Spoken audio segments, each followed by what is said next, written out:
अस्सलाम वालेकुम। This is Mohammad Kamran. आज हम पढ़ेंगे मिशेल फूको को और ये बहुत ही अहम फिगर है। इसका बहुत ही अहम कंट्रीब्यूशन है सोशियोलॉजी में। ठीक है। और सबसे अहम बात मैं ये बता दूं कि फ्रीक्वेंटली इंटरव्यूज में इसके बारे में सवालात पूछे जाते हैं। ठीक है। फिर इसके अलावा जो है आप मुख्तलिफ जॉब्स के लिए आप जो टेस्ट देते हैं, स्पेशली सोशल साइंसेज वाले, साइकोलॉजी, सोशियोलॉजी वाले, तो इसमें इससे ज़रूर एमसीक्यूज आते हैं। ठीक है। तो बहुत ही इंपॉर्टेंट थियरिस्ट है। चले आइए इसको देखते हैं। मिशेल फूको जो है ये पोइटियर्स फ्रांस में 1926 को पैदा हुए थे। ठीक है। और उन्होंने पेरिस में at École Normale Supérieure and Institute of Psychology से ये पढ़े थे। ठीक है। इसके अलावा उन्होंने जो इसका सबसे अहम वर्क है ना, मैडनेस एंड सिविलाइजेशन, 1960 में उन्होंने ये पब्लिश किया था। और फिर इसकी वजह से उन्होंने एक बहुत ही ऑनरेबल डिग्री जो है वो अचीव की थी। फिर इसके बाद 1966 में इसका जो सबसे ज्यादा बिकने वाला किताब था, द बेस्ट सेलर बुक, जिसका नाम है the order of the things, ठीक है, वो पब्लिश हुआ 1966 में। ठीक है। फिर इसके अलावा जो है ये उन्होंने कॉलेज डी फ्रांस में फिर एक परमानेंट पोजीशन हासिल की। ठीक है। वहां पे रहे परमानेंट पोजीशन पे। ठीक है। और 1984 में ये फोर्थ हुए। और उसके फोर्थ होने के बाद उनके स्टूडेंट्स ने उनके कुछ वॉल्यूम्स जो है वो पब्लिश किए, जिसका नाम था use of pleasure and the care of self. ठीक है। तो मिशेल फूको जो है ये कनेक्टेड है विद द पोस्ट स्ट्रक्चरलिज्म। ठीक है। उनके माइंड को, उनके आइडियाज को समझने के लिए हमें पोस्ट स्ट्रक्चरलिज्म को जरूर समझना होगा। ठीक है। क्योंकि मिशेल फूको जो है वो फिक्स स्ट्रक्चर के खिलाफ थे, इस कंसेप्ट के खिलाफ थे कि जो स्ट्रक्चर है ये फिक्स्ड है। ठीक है। इस कंसेप्ट के ये खिलाफ फिर ये जो लैंग्वेज के बैक पे रूल्स, ग्रामर्स वगैरह वगैरह, इसके भी जो है वो सख्त खिलाफ थे। ठीक है। इसके ऊपर उन्होंने क्रिटिसिज्म किया था। तो ये जो थे कुछ टेंस हैं, आई मीन के क्या कहते हैं, पोस्ट स्ट्रक्चरलिज्म के। तो सबसे पहले जो मैं आप लोगों को, आप लोगों के लिए आसानियां पैदा कर रहा हूं यहां पे। ठीक है। तो मैं चाहता हूं कि सबसे पहले आप स्ट्रक्चरलिज्म और पोस्ट स्ट्रक्चरलिज्म को समझ सकें। इसके बाद फिर हम मिशेल फूको को आगे बढ़ाएंगे। स्ट्रक्चरलिज्म स्ट्रक्चरलिज्म जो है ये एक थियोरेटिकल अप्रोच है जो कि फील्ड ऑफ एंथ्रोपोलॉजी और लिंग्विस्टिक में तकरीबन मिड 19th सेंचुरी में जो है ये इमर्ज हुआ था। स्ट्रक्चरलिज्म कहता है कि जो लैंग्वेज है, कल्चर है और जो ह्यूमन बिहेवियर है ये रैंडम नहीं है। इसको अंडरस्टैंड करने के लिए हमें हिडन स्ट्रक्चर को अंडरस्टैंड करना पड़ेगा, क्योंकि ये एक हिडन स्ट्रक्चर को फॉलो करते हैं।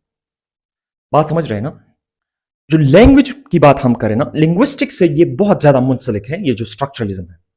तो अगर लैंग्वेज में हम बात करें तो फर्डिनेंड डिसोसा जो है ये स्ट्रक्चरलिज्म का फादर कहा जाता है। ठीक है। He was the father of structuralism. ठीक है। उन्होंने क्या किया था, लैंग्वेज को दो हिस्सों में डिवाइड किया था। अब ये बात बहुत अहम है, इसको समझने की कोशिश करें। लैंग्वेज को उन्होंने डिवाइड किया टू पार्ट्स में। ठीक है। एक को उन्होंने बोला लैंग, LANGUE, लैंग। ठीक है। एक को उन्होंने बोला पैरोल। ठीक है। अब लैंग क्या चीज है? लैंग जो है ये लैंग्वेज सिस्टम है जिसमें रूल्स होते हैं, ग्रामर होता है। ठीक है। इसके अलावा जो है वो स्ट्रक्चर होता है। ठीक है। तो ये इसको ओवरऑल लैंग्वेज सिस्टम को हम बोलते हैं लैंग। ठीक है। फिर इसके बाद पेरोल है। पेरोल क्या चीज है? पेरोल मतलब हमारा जो परफॉर्मेंस है of language through speech and writing. जैसे जिस तरह हम परफॉर्म करते हैं, फॉर एग्जाम्पल जिस तरह हम बोलते हैं एक जबान को, ठीक है, जिस तरह हम उसको जो है वो लिखते हैं, ठीक है, और रीड करते हैं। ठीक है। So all these things are called parole. बात समझ रहे हैं ना? तो हम क्या करते हैं कि हम पेरोल जो है, पेरोल को हम बारो करते हैं लैंग से। ये पूरा एक सिस्टम है, वहां से हम उठाते हैं, लैंग से हम ये चीज उठाते हैं, ठीक है। फिर उसी हिसाब से, उसी कानून से जो है, जबान के कानून से फिर हम लिखते भी हैं। हम जो है वो क्या करते हैं कि लिखते भी है और बोलते भी हैं, ठीक है, सही है। इन्होंने फिर आगे तीन चीजें बताई, ठीक है। एक साइन है, फिर सिग्निफायर है, फिर सिग्निफाइड। सिग्निफायर और सिग्निफाइड, इसको समझना बहुत ही ज्यादा जरूरी है, ठीक है। सिग्निफायर मैं आप लोगों को बताऊं, सिग्निफायर क्या चीज है, आसानी, बिल्कुल आसान एग्जाम्पल से बताऊं। For example picture, for example sound. हम किसी चीज के बारे में सुनते हैं, हम कोई वर्ड देखते हैं, ठीक है। फिर उस वर्ड के साथ हमारे जहन में क्या एक मेंटल पिक्चर बनता है कि वो, for example if I am talking about the tree, मतलब एक दरख्त है, एक वर्ड मैंने देखा ट्री, तो इसके साथ ही मेरे जहन में आया एक ट्री है, उसके ब्रांचेस हैं, ठीक है। तो ट्री एक ऐसा होता है, एक फिक्स्ड इमेज मेरे जहन में बन गया, एक फिक्स्ड जो है वो पिक्चर मेरे जहन में बन जाता है। सो अब जो मेंटल इमेज मेरा बन गया ना, तो इसको हम बोलते हैं सिग्निफाइड, ठीक है। जो कॉन्सेप्ट मेरे जहन में आया, so that is the signified. और जो वर्ड है, जो मेरे सामने है, जो साउंड है, किसी ने बोला एक कॉन्सेप्ट के बारे में, ठीक है, so that is what we call the signifier, ठीक है। सिग्निफायर एक वर्ड है, फॉर एग्जाम्पल। फिर इसके हवाले से मेरे जहन में जो आया, so that is what we call the signified. बात समझ रहे हैं ना? फिर इसके बाद जो है, मैंने आप लोगों को एग्जांपल भी दी, फॉर एग्जांपल ट्री की एग्जांपल मैंने दी। फॉर एग्जांपल मैं बुक में देखता हूं कि यार ट्री वर्ड आया है, तो ट्री वर्ड के साथ मेरे जहन में एक मेंटल इमेज बन गया है कि ट्री कुछ इस तरह दिखता है। या फॉर एग्जांपल मैं रेड लाइट देखता हूं, तो रेड लाइट का मतलब क्या होता है? सिग्नल, एक red signal, it means we have to stop here, ठीक है। अब इसके बाद जो है क्लॉड लेवी-स्ट्रॉस। क्लॉड लेवी-स्ट्रॉस ने बाइनरी अपोजिशन की बात की है, दैट्स वेरी इंपॉर्टेंट, ठीक है। बाइनरी अपोजिशन का क्या मतलब है? सादा सी बात है, जोड़ों में चीजें। फॉर एग्जाम्पल हम चीजों को समझते हैं बाइनरी अपोजिशन में, दैट्स वेरी इंपॉर्टेंट। मैंने रात को कैसे मालूम किया कि ये रात है? मैंने दिन से पता लगाया कि ये रात है। So we understand the things in the binary opposition. हम बाइनरी अपोजिशन में चीजों को समझते हैं। For example hero, so villain, ठीक है। For example day, so night, ठीक है। तो इसी कंटेक्स्ट में हम एक डीपर अंडरस्टैंडिंग बनाते हैं about things, about the phenomenas, ठीक है, about the words, like we can say nature, so nurture, ठीक है।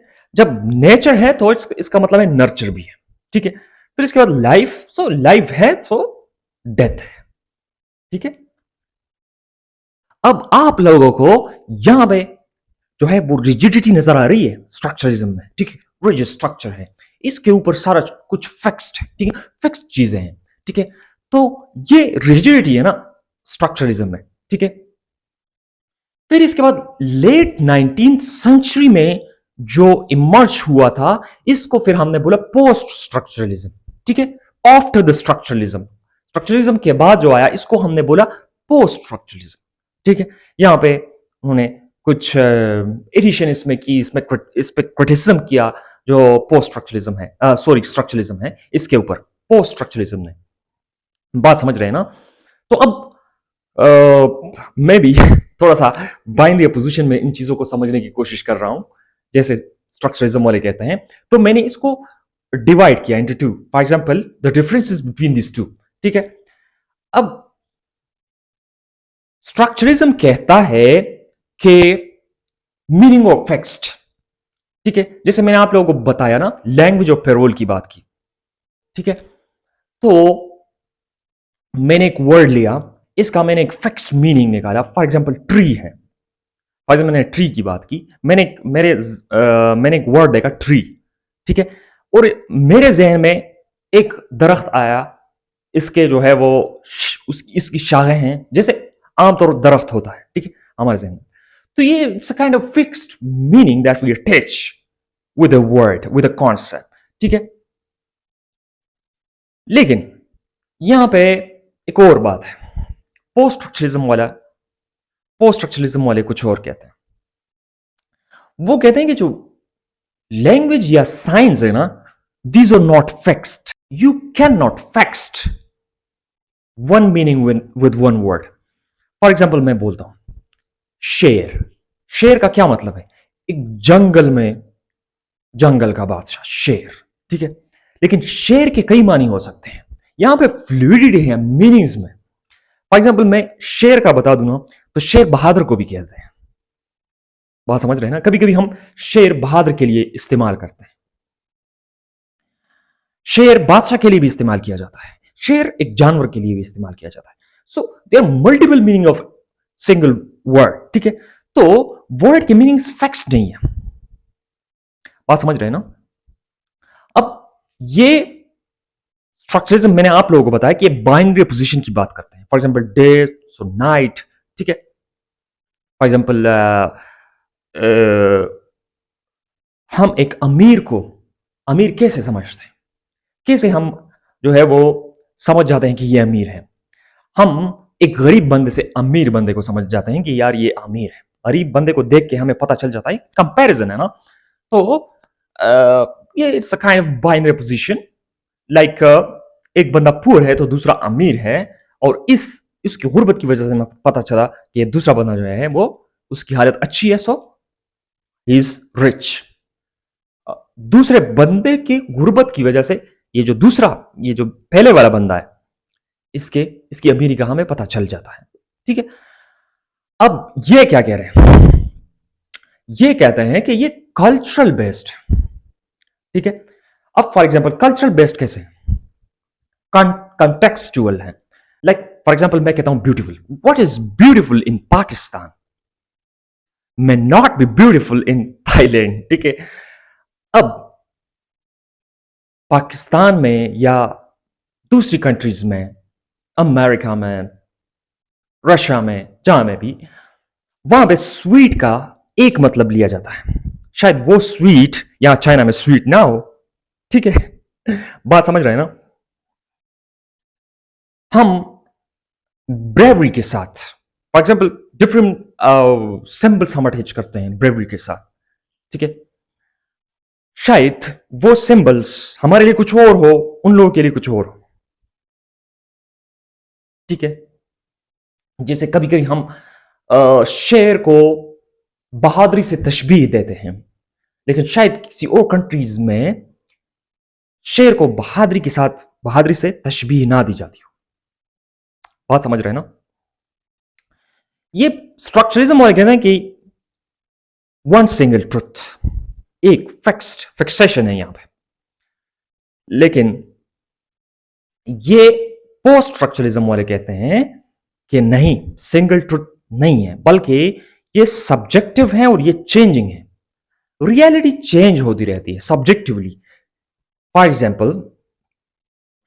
एग्जाम्पल मेरी रियलिटी कुछ और है, like I am thinking about anything that may be different from other people. बात समझ रहे हैं ना? So that's the point. अब स्ट्रक्चरलिज्म वाले कहते हैं कि जो टेक्स्ट है, ठीक है, उसमें जो मीनिंग है, इनहेरेंट मीनिंग है, उस मीनिंग को हम उसी कॉन्टेक्स्ट में, उसी टेक्स्ट के हिसाब से के समझना होगा। लेकिन पोस्ट स्ट्रक्चरिस्ट वाले कहते हैं कि नहीं, it depends upon the reader. Reader कैसे उसे समझता है, ठीक है।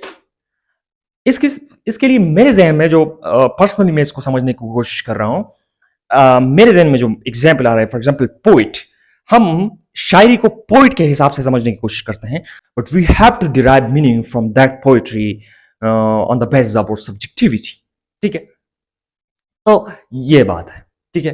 तो सिचुएशन बदलते रहते हैं, कॉन्टेक्स्ट बदलते रहते हैं, हम कहां पे बैठे हैं, किस माहौल में बैठे हैं, और कैसे हालात में बैठे हैं, और हमारा मेंटल अप्रोच कैसा है, और हम कैसे मीनिंग को जो है वो अंडरस्टैंड करते हैं। सो that is what the post structuralist says.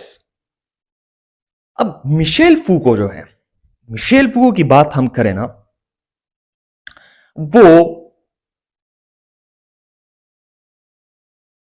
कहता है कि फिक्स स्ट्रक्चर एग्जिस्ट नहीं करता, कोई स्ट्रक्चर फिक्स नहीं है। हिस्टोरिकली ये स्ट्रक्चर्स जो हैं ये चेंज होते रहते हैं, और जो चीज चेंज होता रहता है वो फिक्स नहीं होता। बात समझ रहे हैं ना? उन्होंने डिस्कोर्स की बात की थी। डिस्कोर्स आगे हम पढ़ेंगे, इसके डिस्कोर्स जो थियरी है उसको समझने की कोशिश करेंगे, नॉलेज एंड पावर को समझने की कोशिश करेंगे, ठीक है, पेनोप्टिकॉन को समझने की कोशिश करेंगे। लेकिन लेट्स सी कि वो कैसे पोस्ट स्ट्रक्चरलिज्म को लेता है। तो ये कहता है कि discourse should be powerful over the grammar, Michel Foucault कहता है, ठीक है। मिशेल फूको के मुताबिक जो डिस्कोर्स है, discourse is a body of knowledge, ठीक है, बॉडी ऑफ नॉलेज है जिसका ताल्लुक जो है वो पावर से है। बात समझ रहे हैं ना? इस हवाले से मेरे जहन में एक एग्जांपल आ रही है, ठीक है। डिस्कोर्स में फॉर एग्जांपल मैं बता दूं ना, डिस्कोर्स के अपने प्रैक्टिशनर्स होते हैं, ठीक है, इंस्टीट्यूशंस होते हैं, ठीक है, वो सारा कुल मिला के जो है वो एक डिस्कोर्स बनाता है, ठीक है। अब ये डिस्कोर्स पहले जमाने का जो था, फॉर एग्जाम्पल उस जमाने में क्या हालात थे, कैसे पावर था, ठीक है, कैसे लोग जो है वो चीजों को लेते थे और वो रियलिटी को कैसे अंडरस्टैंड करते थे और उनके उनके लिए रियलिटी क्या होती थी, that is quite different from this current situation, और we can say this current world, this current era, ठीक है। जैसे पहले लोगों को यह पता नहीं था कि जमीन जो है वो सूरज के गिर्द घूमती है, तो उनके लिए उनका अपना एक अप्रोच था। फॉर एग्जाम्पल वो समझते थे, फॉर एग्जाम्पल एक और एग्जाम्पल के साथ, कि जमीन फ्लैट है, जमीन बिल्कुल फ्लैट है, इट्स नॉट लाइक स्पेयर, ठीक है, ये फ्लैट है। तो उस हिसाब से वो रियलिटी को लेते थे और उस हिसाब से उनके मुताबिक वो रियलिटी ही थी, ठीक है। अब यहां रियलिटी कुछ और है। रियलिटी यहां यह है कि जमीन स्फेयर है, स्फेयर की तरह है, और ये सूरज के गिर्द घूमती है। बात समझ रहे हैं ना? तो हकीकत तब तस्लीम होती है ना जब वो एक खास डिस्कोर्स से अप्रूव हो जाए, ठीक है। तो डिस्कोर्स में सारा कुछ हमारे जो इंटेलेक्चुअल्स हैं आते हैं, ठीक है, वो सारा कुछ जो है वो एक डिस्कोर्स बनाते हैं, और फिर डिस्कोर्स का ताल्लुक तो पावर से। तो जैसे पावर एक्सेप्ट करेगा जिस रियलिटी को, वो रियलिटी होगी। फॉर एग्जाम्पल मैं कहता हूं कि अगर एक लड़की है, वो कहती है कि एक अच्छी लड़की वो है जो आजादी से जिंदगी गुजारे और उन्हें अपने हकूक पर आवाज उठाने का जो है वो पूरा हक हो। लेकिन अगर इस डिस्कोर्स के हिसाब से जो करंटली है, फॉर एग्जाम्पल इस डिस्कोर्स के हिसाब से एक अच्छी लड़की वो है जो कि उन उसूलों पर कायम रहे, उन उसूलों को फॉलो करे जो बादशाह वक्त ने बनाए हैं, तो वो अच्छी लड़की है। बात समझ रहे हैं? तो जाहिर ही बात है लोग वैसे ही बनेंगे जैसे रूल्स हैं, ठीक है। हमारे जहन में जो है वो रूल्स जो हैं वो ऐसे इंजेक्ट किए गए हैं, ठीक है, कि what is good and what is bad, ये हम अनकॉन्शियसली करते हैं, ठीक है। जब हम फॉर्मल ऑर्गेनाइजेशंस में जाते हैं तो हम फॉर्मल हो जाते हैं, ठीक है। जब हम इंटरव्यूज में जाते हैं तो हम ड्रेस कोड पहनते हैं, ठीक है। ये हमारे हमारे अंदर जो है ये इंजेक्टेड है, इनहेरेंट है, ठीक है। अब इसमें सोशलाइजेशन का एक अहम रोल है। किसी जमाने में होमोसेक्सुअल होमोसेक्सुअल की तारीफ उस डिस्कोर्स के हिसाब से होती थी, अकॉर्डिंग टू मिशेल फूको, ठीक है। जैसे होमोसेक्सुअल्स को क्या समझा जाता था किसी जमाने में, कि ये बीमार है, ये बदअखलाक है, और ये लोग जो हरकतें कर रहे हैं ये इलीगल है। लेकिन आज बहुत सी कंट्रीज ने जो है वो होमोसेक्सुअल को लीगलाइज किया, अब रियलिटी कुछ और बन गई। तो रियलिटी इज नॉट फिक्स्ड, ये चेंज होती रहती है हिस्टोरिकली, ये चेंज होती रहती है, ठीक है। So post structuralist are quite fluid, they they have the fluid opinions about the world, about this whole society, ठीक है, about the language। तो ये आज का हमारा था मिशेल फूको के बारे में। आगे हम पढ़ेंगे मिशेल फूको के थियरीज को और हम मजीद उसको समझने की कोशिश करेंगे। So thanks for watching this video. Allah Hafiz.